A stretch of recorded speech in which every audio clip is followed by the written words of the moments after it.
like unplugging the computer when a program. Infinites. ये movie पुनर्जन्म पर आधारित है, जिसमें कहा गया है कि दुनिया में कुछ ऐसे लोग हैं जो मरने के बाद फिर से जन्म लेते हैं और जिन्हें अपने पुराने जन्म की सारी बातें याद रहती है, जिन्हें इनफाइनाइट कहा जाता है।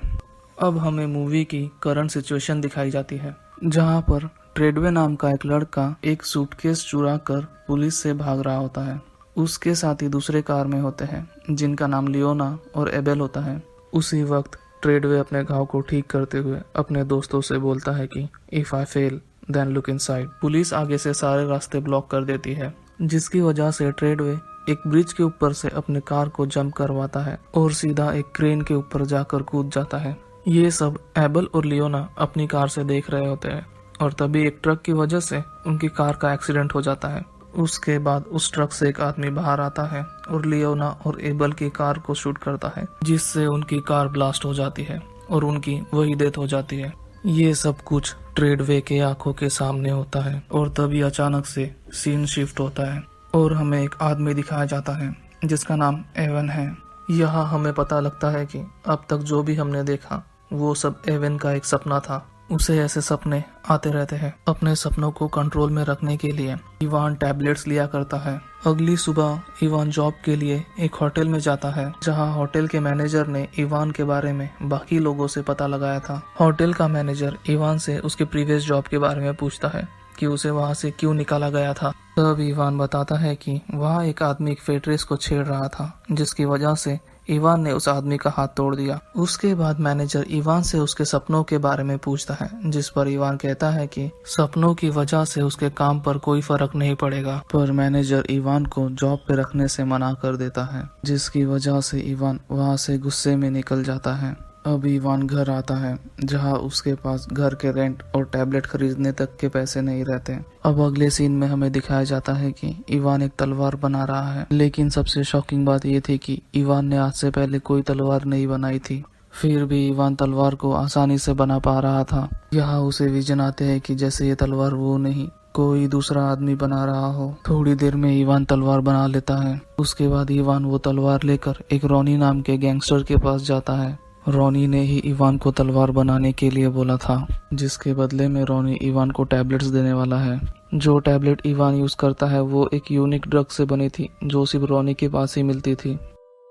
अब रॉनी का एक आदमी इवान को टैबलेट्स का पैकेट दे रहा था। पैकेट में 60 टैबलेट्स के पाउच होने चाहिए थे। यह इवान पैकेट को टच किए बिना ही बोलता है कि पैकेट में सिर्फ 55 टैबलेट्स के पाउच है। इवान कहता है कि मुझे डील के मुताबिक कंप्लीट 60 टैबलेट्स के पाउच चाहिए। रॉनी कहता है कि हमारे पास बस इतने ही टैबलेट्स के पाउच हैं, तो चुपचाप यहाँ से टैबलेट्स लेकर निकल जा। जिसकी वजह से इवान को गुस्सा आता है और वो रॉनी पर हमला करता है। इवान रॉनी से तलवार और टैबलेट्स लेकर वहाँ से भाग जाता है। अब आगे इवान को पुलिस घेर लेती है। इवान उनसे बचते हुए एक दीवार पर चढ़ जाता है। यहाँ इवान को एक विजन आता है कि वो एक बर्फीले पहाड़ पर था और तभी इवान उस दीवार से नीचे गिरते हुए एक कार पर गिर जाता है। तभी वहाँ पर पुलिस आती है और इवान को ड्रग्स के केस में पकड़ लेती है। दूसरी तरफ इवान के तलवार की खबर एक ब्रायन नाम के आदमी को लग जाती है और तलवार की बनावट देखकर उसे लगता है कि ऐसी तलवार सिर्फ ट्रेडवे ही बना सकता है। ब्रायन का मानना था कि ट्रेडवे का फिर से जन्म हुआ है इवान के रूप में, जिस पर ब्रायन नोरा नाम की एक लड़की को इवान की ओर डिटेल लाने को कहता है। वही दूसरी ओर पुलिस स्टेशन में एक आदमी इवान से मिलने आता है, जिसका नाम बैथर्स्ट होता है। वो इवान से कहता है कि मैं तुम्हारे बारे में सब जानता हूँ, कि तुम्हें बचपन से ही ऐसे अजीब विजन्स आते हैं, जिसके कारण तुमने सुसाइड करने की कोशिश की थी, जिसकी वजह से इवान को काफी चोटें लग गई थी। इसीलिए इवान के सर के पीछे एक मेटल प्लेट लगाई गई थी।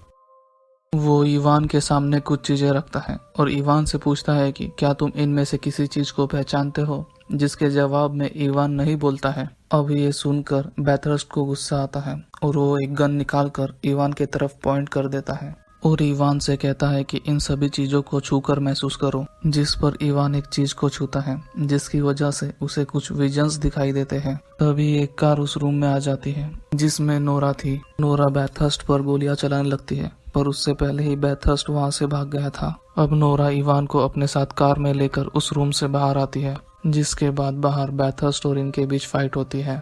पर इवान और नोरा वहां से भागने में कामयाब होते हैं। रास्ते में इवान नोरा से पूछता है कि वो आदमी कौन था, जिस पर नोरा कहती है कि उसका नाम बैथर्स्ट है और तुम दोनों एक दूसरे को अच्छे से जानते हो। पर इवान आज तक बैथर्स्ट से नहीं मिला था।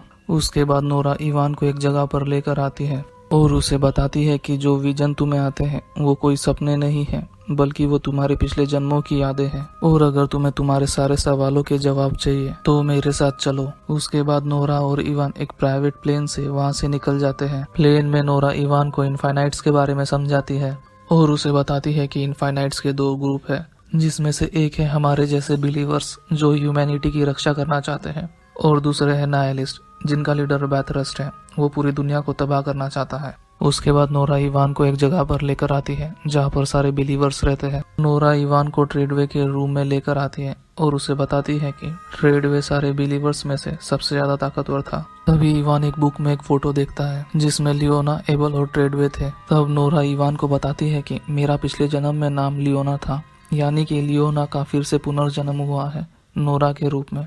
अब उसके बाद इवान से मिलने एक ओल्ड लेडी आती है जिसका नाम गैरिक होता है, जो कि टेक्नोलॉजी और रिसर्च की हेड थी। अब इवान को बैथरस्ट के सारे पुनर्जन्म की होलोग्राम इमेजेस दिखाई जाती है। नोरा इवान से कहती है कि ट्रेडवे और बैथरस्ट पहले बहुत अच्छे दोस्त हुआ करते थे और बैथरस्ट भी पहले बहुत अच्छा इंसान था, लेकिन बार बार मरने के बाद पुनर्जन्म लेने के कारण वो परेशान हो चुका था, जिसकी वजह से वो पूरी दुनिया को खत्म करना चाहता है ताकि कोई फिर से जन्म ना ले सके। इसीलिए बैथरस्ट ने एक ऐसा बनाया था जिसको एक्टिवेट करते ही पूरी दुनिया के लिविंग क्रिएचर्स खत्म हो जाएंगे और उसके बाद किसी का भी पुनर्जन्म नहीं होगा। नोरा इवान को बताती है कि पिछले जन्म में ट्रेडवे ने बैथरस से वो एग चुरा लिया था और उसे एक सेफ जगह पर छुपा दिया है। बस ट्रेडवे ही जानता है कि वो एग कहाँ पर है। अब जैसे कि तुम ट्रेडवे के पुनर्जन्म हो तो तुम्हें याद करके बताना होगा कि ट्रेडवे ने वो एग कहाँ पर छुपाया है ताकि वो एग बैथरस के हाथ ना लगे।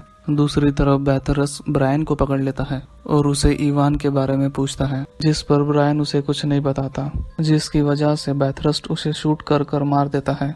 दूसरी तरफ इवान को ट्रेडवे की डेड बॉडी दिखाई जाती है। अब सीन शिफ्ट होता है और हमें दिखाया जाता है कि इवान रात में एक कोविक नाम के आदमी से बात कर रहा होता है।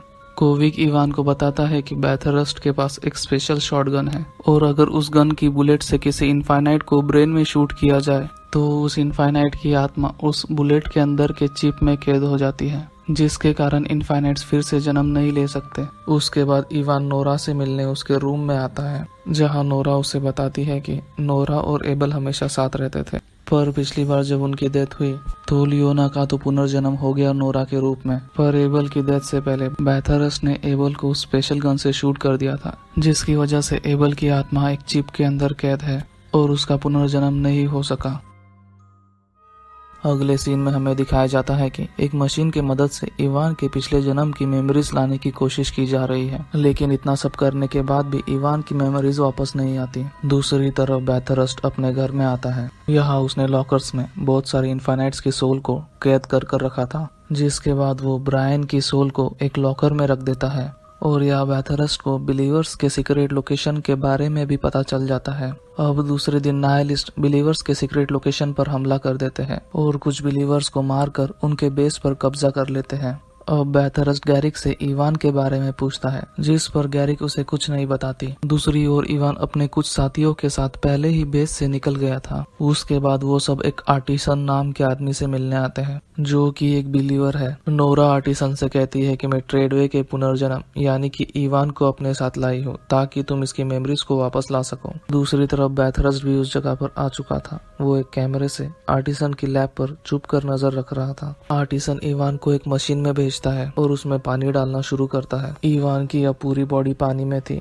और ऑक्सीजन ना मिलने के कारण इवान तड़प रहा था, जिसके वजह से इवान को ट्रेडवे की सारी मेमोरीज याद आने लगती है। तभी इवान की दिल की धड़कन रुक जाती है। सभी लोग इवान को होश में लाने की कोशिश करते हैं। थोड़ी देर में इवान को होश आता है और वो सबको बताता है कि उसे पता है कि वो एग कहाँ पर है। इवान बताता है कि ट्रेडवे को पता था कि मरने के बाद बिलीवर्स उसकी बॉडी संभाल कर रखेंगे, इसीलिए उसने कार में अपने पेट को कट करके वो एग अपने बॉडी के अंदर रख दिया, यानी कि एग ट्रेडवे के डेड बॉडी के अंदर है। वही बैथरस्ट भी ये जान चुका था कि वो एग ट्रेडवे की डेड बॉडी के अंदर है, इसीलिए वो अपने आदमियों को बिलीवर्स के बेस से ट्रेडवे की डेड बॉडी लाने के लिए बोलता है। वही दूसरी तरफ इवान और उसके साथी बेस जाने के लिए तैयारी कर रहे थे, पर तभी उन पर फायरिंग स्टार्ट होती है और उनकी एक साथी को गोली लगने के कारण उसकी डेथ हो जाती है। कोविक इवान को सेफ रखने के लिए पीछे रुक जाता है और इवान और उसके साथी एक सीक्रेट रास्ते से वहां से बाहर निकल जाते हैं। तभी लैब में बैथरस्ट और उसके आदमी हमला कर देते हैं, जिसमें बैथरस्ट कोविक को फाइट में हरा देता है और उसे स्पेशल गन से शूट करके उसकी आत्मा को बुलेट के अंदर कैद कर लेता है। दूसरी ओर इवान भी गोली लगने की वजह से घायल हो चुका था, जिसके वजह से वो बेहोश था। नोरा इवान को आर्टिसन के पास छोड़कर अकेले वहां से बैथरस्ट को रोकने निकल जाती है। अगले सीन में हमें दिखाया जाता है कि बैथरस्ट ट्रेडवे के डेड बॉडी से वो एग निकालता है, जिससे वो पूरी दुनिया को तबाह कर सकता है। दूसरी ओर इवान को होश आता है और वो आर्टिसन से नोरा के बारे में पूछता है, जिस पर आर्टिसन उसे बताता है कि नोरा बैथरस्ट को रोकने गई है। ये सुनकर इवान नोरा की मदद करने के लिए वहां से निकल जाता है। वही बैथरस्ट एग को अपने घर में लेकर आता है और उसे एक मशीन में रखता है, जिसको एक्टिवेट करते ही थोड़ी देर में दुनिया से पूरे लिविंग क्रिएचर्स खत्म हो जाएंगे। उस घर से थोड़ी दूर नोरा एक स्नाइपर गन लेकर बैथरस्ट पर शूट करती है, पर उसका निशाना चूक जाता है, जिसके जवाब में बैथरस्ट नोरा को खत्म करने के लिए उसकी तरफ कुछ ड्रोन्स भेजता है, जिनको बैथरस्ट कंट्रोल कर रहा है। दूसरी ओर बैथरस्ट के कुछ सोल्जर्स नोरा को खत्म करने के लिए निकल जाते हैं, पर नोरा धीरे धीरे बैथरस्ट के सारे सोल्जर्स को खत्म करने लगती है। तभी वहां पर एक हेलीकॉप्टर में आर्टिसन आता है और बैथरस्ट के सारे ड्रोन्स को डिस्ट्रॉय कर देता है। थोड़ी देर में इवान नोरा को ढूंढ लेता है और वो दोनों बैथरस्ट के घर की तरफ जाने लगते हैं। वही आर्टिसन हेलीकॉप्टर से बैथरस्ट के सोल्जर्स पर फायरिंग करता है। दूसरी ओर बैथरस्ट एक प्लेन में होता है, जहां वो एग को एक मशीन में रखता है और उसे एक्टिवेट कर देता है, जिसकी वजह से अब पूरी दुनिया के लिविंग क्रिएचर्स थोड़ी देर में खत्म हो जाएंगे। अब इवान और नोआ कार से बैथरस्ट के घर की तरफ बढ़ रहे थे, तभी बैथरस्ट की असिस्टेंट उन पर मिसाइल फायर करती है, जिसकी वजह से नोरा घायल हो जाती है। थोड़ी देर में वहां पर कुछ सोल्जर्स इन दोनों को मारने आते हैं, पर इवान और नोरा मिलके सारे सोल्जर्स को खत्म कर देते हैं। उसके बाद वो देखते हैं कि बैथरस्ट प्लेन में वहां से भाग रहा था, जिस पर इवान बैथरस्ट को रोकने उसके पीछे जाता है। यहाँ नोरा के सामने बैथरस्ट की असिस्टेंट आती है और उन दोनों के बीच में फाइट शुरू हो जाती है। थोड़ी देर फाइट करने के बाद आखिर में नोरा उसे मार देती है। थोड़ी देर में वहाँ आर्टिसन आता है और नोरा को बैथरस्ट के घर के अंदर लेकर जाता है, जहाँ पर लॉकर्स में सारे इन्फाइनाइट्स के सोल को कैद कर रखा था। दूसरी ओर इवान बाइक की मदद से एक पहाड़ के ऊपर से बैथरस्ट के प्लेन के ऊपर जंप करता है, जिसकी वजह से बाइक टर्बुलेंस में चली जाती है और प्लेन का टर्बुलेंस ब्लास्ट हो जाता है। उसके बाद इवान इमरजेंसी डोर से प्लेन के अंदर आ जाता है। अंदर आते ही इवान को वो मशीन दिखती है जिसमें एग था। इवान उस मशीन को अपने तलवार की मदद से खोलने ही जा रहा था कि तभी बैथरस्ट इवान को पीछे से सर पर शूट कर देता है, जिसकी वजह से इवान वही नीचे गिर जाता है। उसके बाद बैथरस्ट मशीन को चेक करने जाता है, पर उसी वक्त उसे पीछे से इवान की आवाज सुनाई देती है। इवान बैथरस्ट से बोलता है कि तुम शायद भूल गए हो कि मेरे सर के अंदर एक मेटल प्लेट है, जिसकी वजह से तुम्हारी बुलेट मेरा कुछ नहीं बिगाड़ सकी। और बैथरस्ट गुस्से में आकर इवान पर हमला करता है, जिसकी वजह से उन दोनों में एक फाइट शुरू हो जाती है। बैथरस्ट मशीन को प्लेन से नीचे गिरा देता है। ये देखकर इवान प्लेन से उस मशीन के पीछे जंप लगाता है। वो हवा में उस मशीन को पकड़कर ओपन करने ही वाला था कि तभी वहाँ बैथरस्ट आ जाता है और उसे ऐसा करने से रोकने लगता है। थोड़ी देर में इवान उस मशीन को अपनी तलवार की मदद से ओपन कर उसमें से एग निकाल लेता है और उस मशीन को डीएक्टिवेट कर देता है और बैथरस्ट से उसकी स्पेशल गन लेकर उसके सर पर शूट कर देता है, जिसकी वजह से बैथरस्ट की आत्मा बुलेट में कैद हो जाती है और थोड़ी देर में इवान समंदर में आकर गिरता है। दूसरी ओर आर्टिसन और नोरा सारे लॉकर्स पर बॉम्ब लगा देते हैं। नोरा आर्टिसन से बॉम्ब का ट्रिगर लेकर उसे वहां से जाने का कहती है। नोरा एबल से बहुत प्यार करती थी, इसीलिए वो चाहती थी कि अगले जन्म में वो अपनी पूरी लाइफ एबल के साथ स्पेंड करे। इसीलिए वो तभी सारे बॉम्ब ब्लास्ट कर देती है, जिसकी वजह से नोरा की डेथ हो जाती है और सारे इनफाइनाइट्स की सोल आजाद हो जाती है। दूसरी ओर इवान की भी समंदर के अंदर डेथ हो जाती है।